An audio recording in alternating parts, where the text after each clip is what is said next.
नमस्कार, मी पंजाब डक हवामान अभ्यासक मुक्काम पोस्ट गुगळी धामणगाव तालुका सेलू जिल्हा परभणी। आज आहे 26 मे 2024। शेतकऱ्यासाठी आज परत एक अंदाज देत आहे, कारण की सध्या काय झालं की पाऊस जवळजवळ येत आहे आणि शेतकऱ्याची बऱ्याच कामं राहिलेली आहेत, म्हणून शेतकऱ्यासाठी खास करून पूर्वकल्पना म्हणून हे अंदाज देत आहे।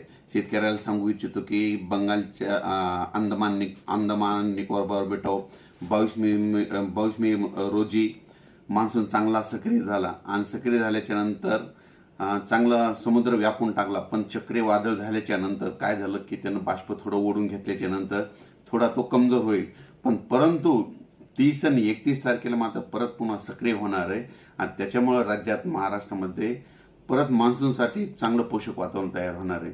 म्हणून सर्व शेतकऱ्याला सांगू इच्छितो, ज्यांची शेताची कामे राहिली असेल तर तुम्ही काय करा, 30 तारखेपर्यंत तुम्ही शेताची कामे करून घ्या, कारण की राज्यामध्ये मान्सून पूर्व पाऊस 1 जून ते 5 जून खूप म्हणजे चांगला पडणार आहे। काही काही ठिकाणी ओढे नाले वाहतील असा पाऊस येणार आहे, म्हणून हा अंदाज लक्षात घ्या।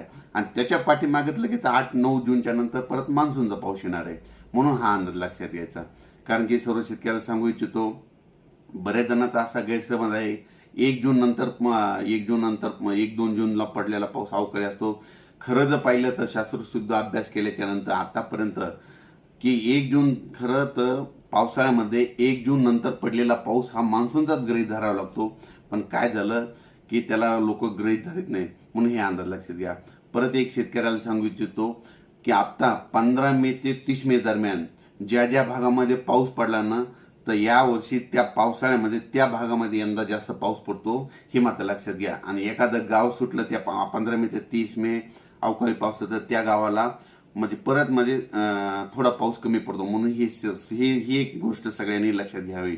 आणि ज्या भागामध्ये 15 मे ते 30 मे दरम्यान चांगला पाऊस पडला त्या भागामध्ये जूनच्या म्हणजे यावर्षी पावसाळा खूप चांगला पाऊस पडतो, हे सगळ्यांनी लक्षात घ्यावं। म्हणजे ह्या गोष्टी कोणी सांगत नाही। परत एक शेतकऱ्याला सांगू इच्छितो की राज्यामध्ये तुम्ही काय करा, 30 मे पर्यंत तुम्ही तुमचे काम आटपून घ्या, कारण की 31 मे ते जवळपास म्हणजे 5 जून पर्यंत राज्यात दररोज वेगवेगळ्या भागात पाऊस पडणार आहे। सांगायचं झालं तर सगळ्यात जास्त यावर्षी म्हणजे कोकणपट्टी, पश्चिम महाराष्ट्र, दक्षिण महाराष्ट्र, मध्य महाराष्ट्राची पेरणी जरा लवकर होणार आहे, म्हणून हे अंदाज लक्षात घ्यायचा। आणि विदर्भाची पेरणी मात्र 8-9च्या दरम्यान, म्हणजे 8-9च्या दरम्यान विदर्भ 9-10-11च्या दरम्यान 8-9-10-11च्या दरम्यान विदर्भाकडे मान्सून सक्रिय होणार आहे, म्हणून हे विदर्भातल्या शेतकऱ्यांनी अंदाज लक्षात घ्यायचा।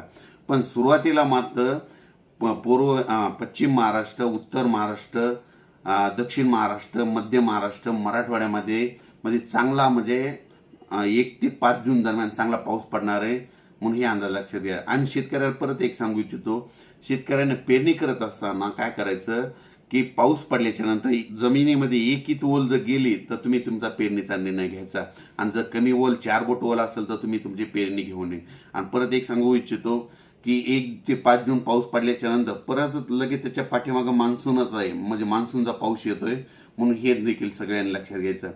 परत एक शेतकऱ्याला आणखी एक कल्पना म्हणून द्यायची आहे की आता म्हणजे आज आहे 26 मे, 27 आणि 28 मे दरम्यान राज्यामध्ये पश्चिम महाराष्ट्रामध्ये बऱ्याच ठिकाणी अवकाळी पाऊस पडणार आहे, वाऱ्याचं प्रमाण जास्त असणार आहे, म्हणून शेतकऱ्यांनी स्वतः विजेपासून वाऱ्यापासून स्वतःची काळजी घ्यावी, म्हणून ही अंदाज सगळ्यांनी लक्षात घ्यावा।